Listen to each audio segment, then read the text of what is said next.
नमस्कार मित्रों, last time हमने गोलीय दर्पण से परावर्तन के नियम पढ़े थे।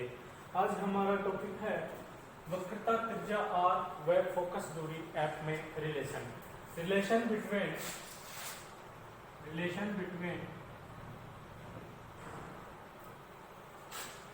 Radius of curvature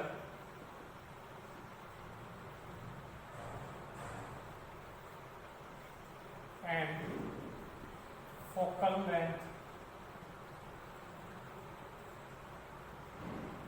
relation between radius of curvature and focal length। देखिए, यह हमारा गोलीय दर्पण है।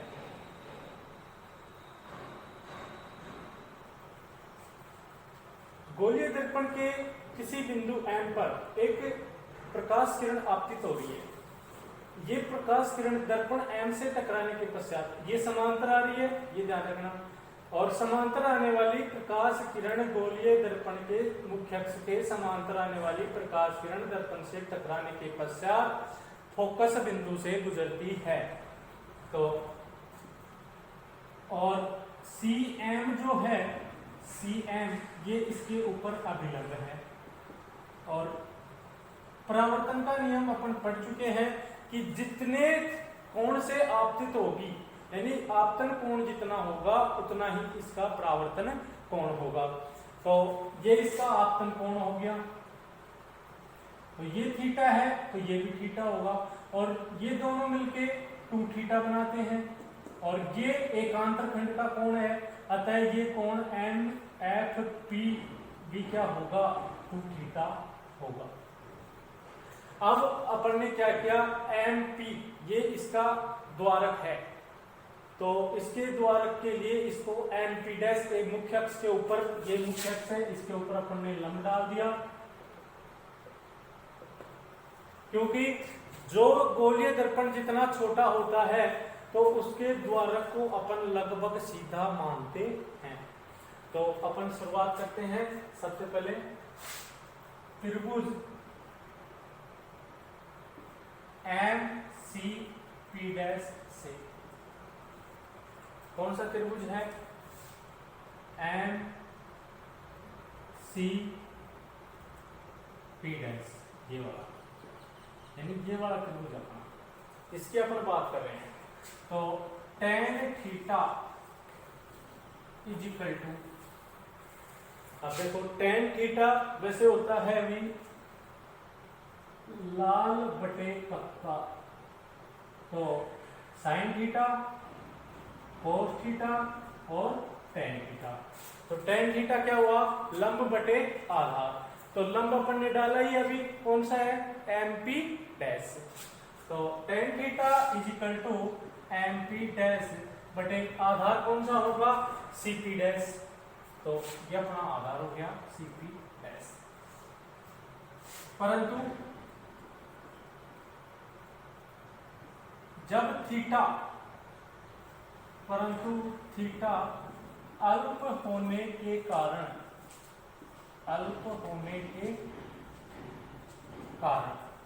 थीटा अगर अल्प है तो उसकी बात करते हैं। थीटा का मान अल्प है तो tan थीटा लगभग इक्वल टू होगा किसके, थीटा के। तो अपन यहां क्या लिख सकते हैं, theta is equal to MP dash बटे CP डैश।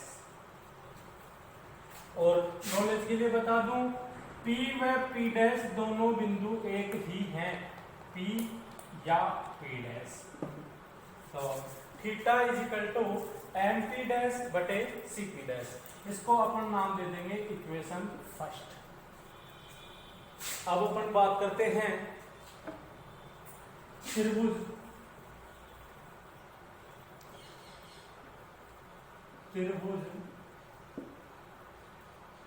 MFP या MFP डैश से। तो देखो त्रिभुज MFP या MFP डैश से, तो tan 2 theta is equal to MP बटे FP। यही होगा लंब बटे आधार। तो लंब कौन सा है, एम पी डैश या एम पी, और आधार कौन सा है, एफ पी डैश। तो tan 2 theta is equal to M P बटे एफ पी। और यदि 2 थीटा अल्प हो तो 2 थीटा अल्प हो तो tan 2 थीटा लगभग इक्वल टू 2 थीटा। तो क्या आ गया अपने पास,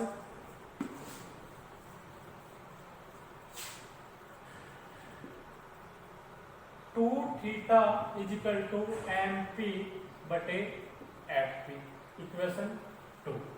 अब अपन समीकरण 1 और 2 से बात करते हैं। कौन से समीकरण से, समीकरण 1 और 2 से। तो समीकरण 1 से अपन थीटा का मान समीकरण 2 में रख देंगे। तो 2 एम पी डैश बटे C P dash is equal to M P बटे एफ पी। अब मैंने आपको बताया था P या P डैश एक ही बात है, क्योंकि इसके द्वारक को अपन, गोलीय दर्पण बिल्कुल छोटा सा है तो इसके द्वारक को अपन क्या मानते हैं, एक सीधी रेखा मानते हैं। तो इसको अपन क्या लिख सकते हैं, M P dash F P dash F P dash M P dash. तो ये आ गया अपने पास, एम पी डैश से M P dash cancel out, तो 2 upon C P dash is equal to 1 upon F P dash. अब C P, सी और पी यानी ध्रुव से वक्रता केंद्र के जो बीच की दूरी होती है उसको अपन किससे लिखते हैं, वक्रता त्रिज्या आर से। तो 2 अपॉन सी पी डैश का मतलब आर बटे 1 upon F P dash. F P dash क्या है, अभी कहां से कहां तक की दूरी है, ध्रुव और फोकस बिंदु के बीच की दूरी को अपन क्या कहते हैं, फोकस दूरी स्मॉल एफ। तो ये होगी अपनी F P dash is equal to focus दूरी स्मॉल एफ। तो इसको जब अपन सोल्व करेंगे तो ये हो जाएगा अपने पास r बराबर 2f, और यही क्या होता है, वक्रता त्रिज्या r व फोकस दूरी f में रिलेशन होता है। इसको एक बार फिर से रिपीट करता हूं मैं। देखो चित्र में एक गोलीय दर्पण प्रदर्शित किया गया है। ये अपना कौन सा दर्पण है, गोलीय दर्पण है। ये जो दर्पण है अपना, ये गोलीय दर्पण है। एक प्रकाश की किरण मुख्य अक्ष के समांतर आकर, एक प्रकाश की किरण मुख्य अक्ष के समांतर आकर दर्पण के बिंदु M से टकराने के पश्चात परावर्तित किरण फोकस बिंदु से होकर जा रही है। ये परावर्तित किरण अपनी जो फोकस बिंदु से जाती है। गोलीय दर्पण के परावर्तन के नियमों में अपन ने पढ़ा था कि मुख्य अक्ष के समांतर आने वाली प्रकाश किरण दर्पण से टकराने के पश्चात फोकस बिंदु से होकर जाती है। तो ये फोकस बिंदु से होकर जा रही है। और CM एक काल्पनिक रेखा है, अभिलंब है।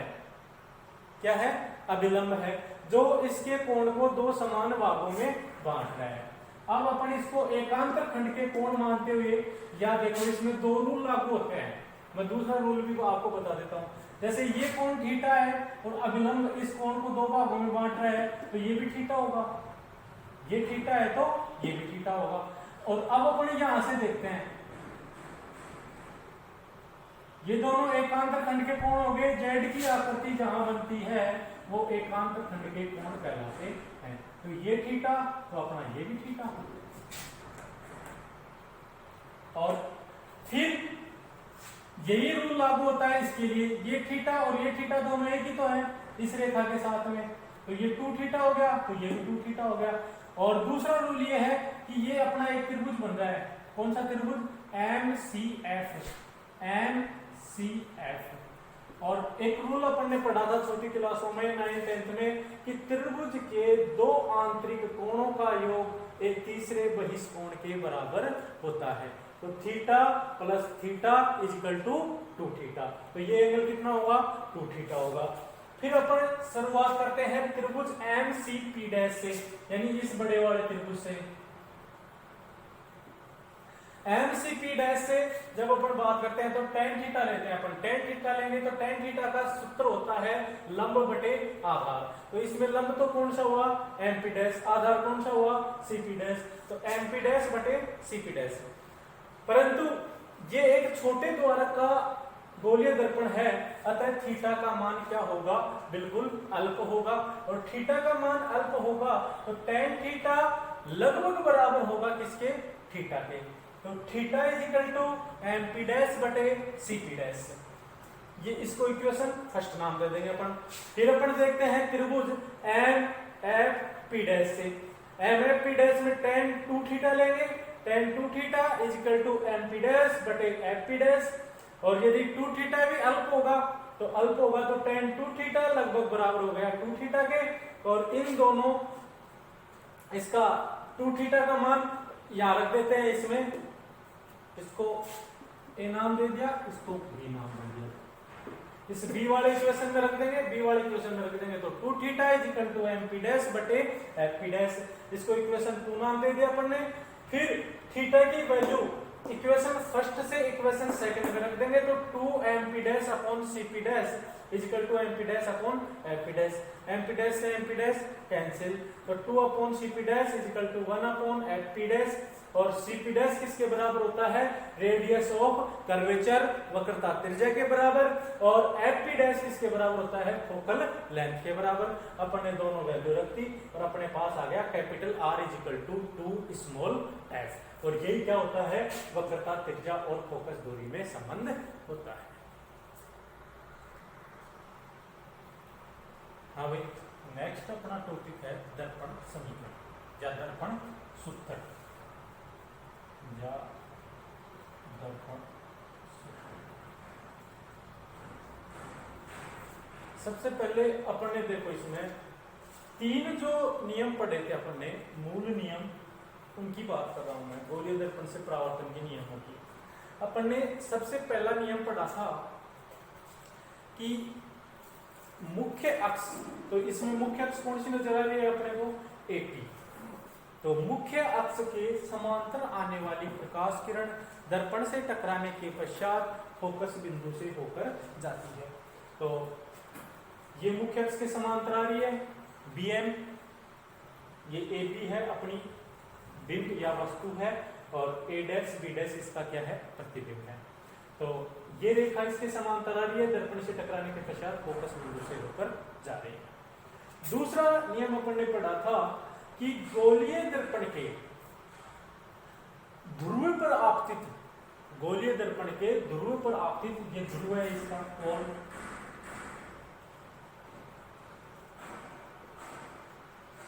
गोलीय दर्पण के ध्रुव पर आपतित प्रकाश किरण जिस एंगल से आती है उसी एंगल से वापस लौट जाती है। रिफ्लेक्शन के बाद वो उसी एंगल से वापस चली जाती है। तो कोण आई बराबर कोण आर।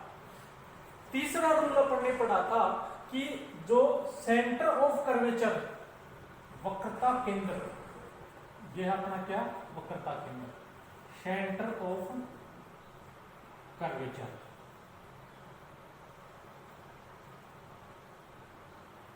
वक्रता केंद्र से जो प्रकाश किरण आती है दर्पण से टकराएगी, टकराने के पश्चात वापस उसी मार्ग पर लौट जाती है। तो 3 रूल हो गए।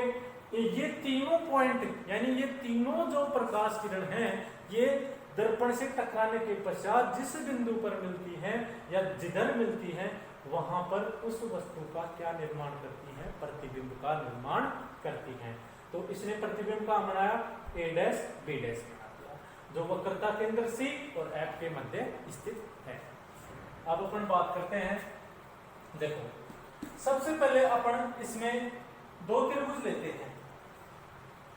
देखो कौन कौन से त्रिभुज लेंगे, F A dash B dash, यानी ये वाला त्रिभुज, और एफ पी एम, यानी ये वाला त्रिभुज। ये दोनों त्रिभुज एक दूसरे के क्या है, समरूप हैं।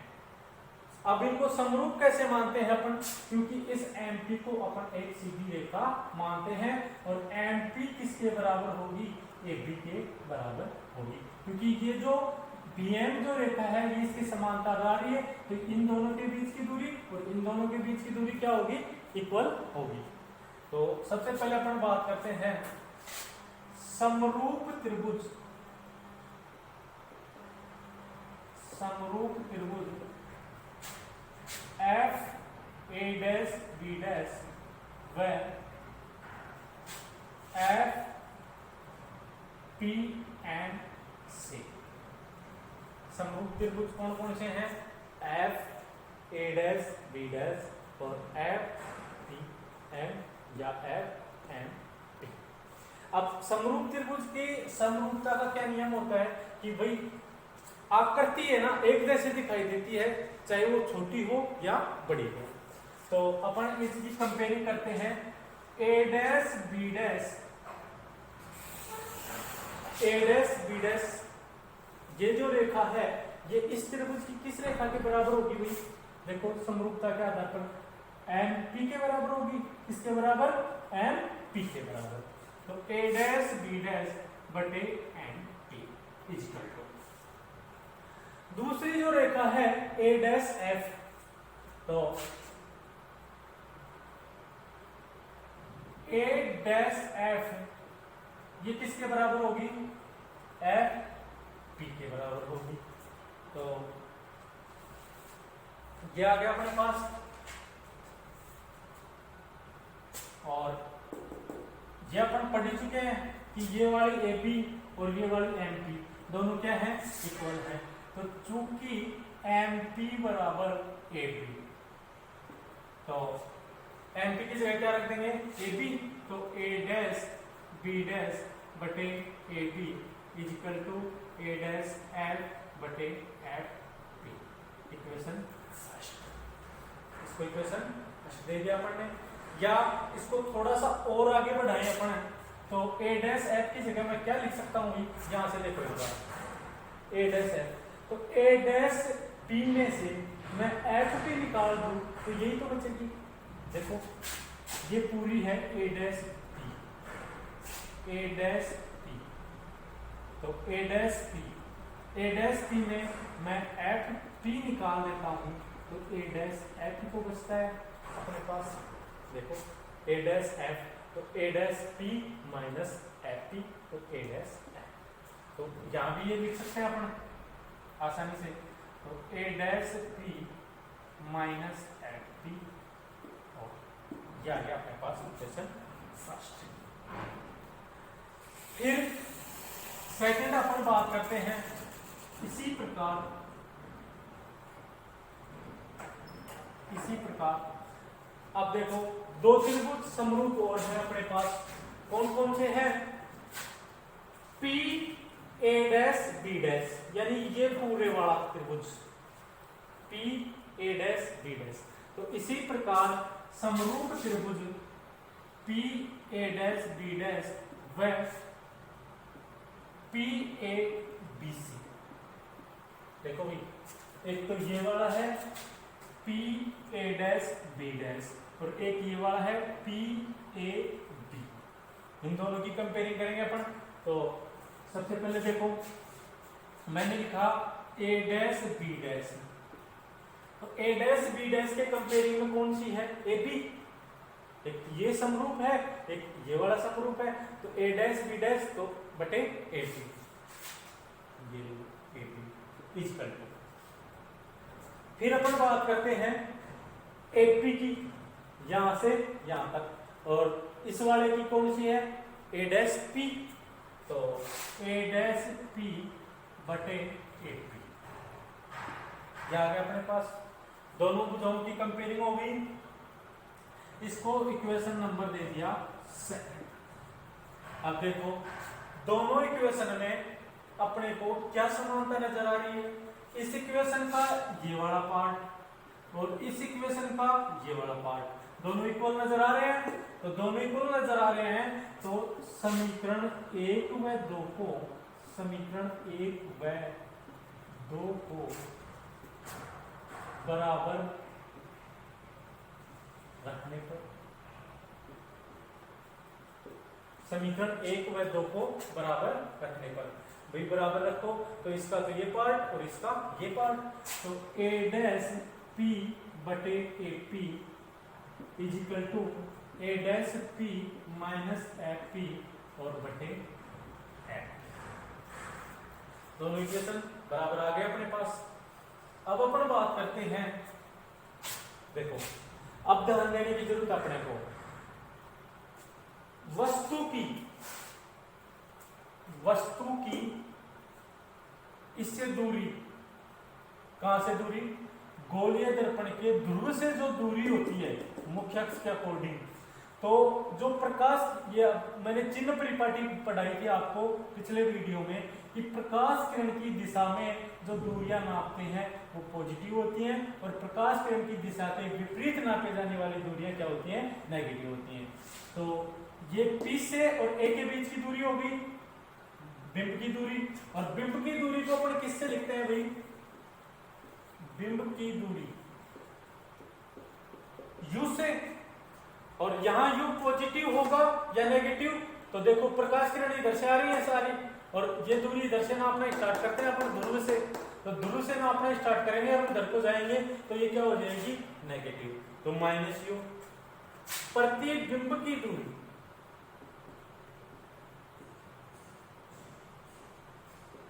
अब प्रतिबिंब की दूरी वही बात है, क्योंकि ये भी जस्ट उल्टी दिशा में है, तो इसको किससे लिखते हैं, V से, तो उल्टी चल रही है तो माइनस V। फिर अपन बात करते हैं फोकस दूरी,